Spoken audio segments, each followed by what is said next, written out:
Bonjour à tous. Pour ce nouveau voyage en fantaisie, je vous propose de commenter cette citation du grand écrivain de fantaisie Terry Pratchett. La science-fiction, c'est la fantaisie avec des boulons. Commençons par un rapide rappel des définitions que nous utilisons pour ces deux genres littéraires. En science-fiction, l'écrivain a inventé une science et des techniques inconnues du lecteur. Cette science explique le monde de la fiction. En fantaisie, les phénomènes observés défient la logique.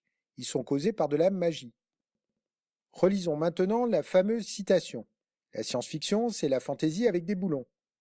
La technologie inventée par le romancier produirait donc les mêmes effets que la magie. Ce rapprochement peut étonner. On a plutôt l'habitude d'opposer la science et la magie, le rationnel et l'irrationnel, le logique et l'illogique.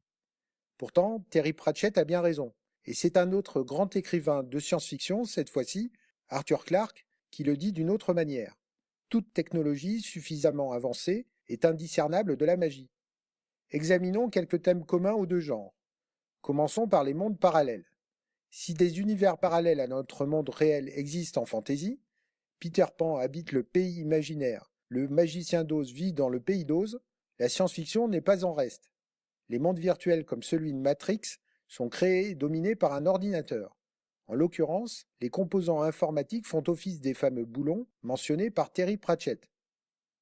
De même, le voyage entre des univers distants ou parallèles s'effectue en passant à travers un portail, que ce soit en fantasy comme en science-fiction. Par exemple, Alice rejoint le pays des merveilles en pénétrant dans le terrier du lapin blanc. Dans le monde de Narnia, une grande armoire relie le monde réel au monde de Narnia.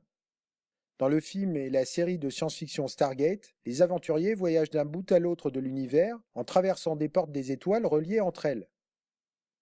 Certains dispositifs permettent de se rendre invisible, à commencer par l'anneau unique dans Le Seigneur des Anneaux.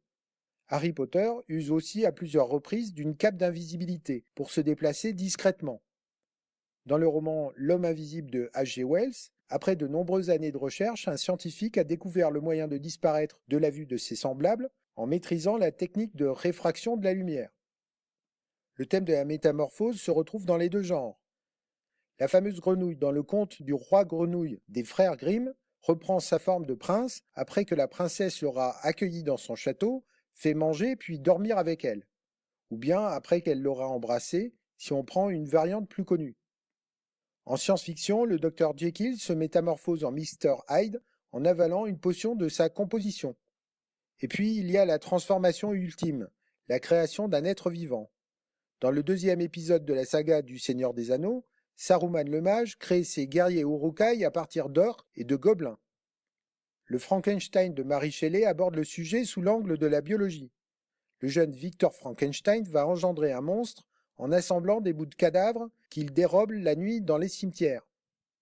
Cette proximité entre la fantaisie et la science-fiction laisse entrevoir des perspectives intéressantes. Vous êtes un écrivain de fantaisie à court d'idées? La technologie est aussi une source d'inspiration. Par exemple, pensez très fort au moyen d'ouvrir votre porte de garage grâce à une commande vocale. Vous y êtes? Imaginez maintenant son équivalent magique. Ça y est, vous avez réinventé la caverne d'Ali Baba qui s'ouvre sur un mot de commande et se ferme sur un autre. Si cette vidéo vous a plu, mettez un pouce bleu. Pour vous abonner, cliquez sur la chaîne. Pour aller plus loin, vous pouvez acheter ou commander mon livre dans toutes les bonnes librairies. À bientôt!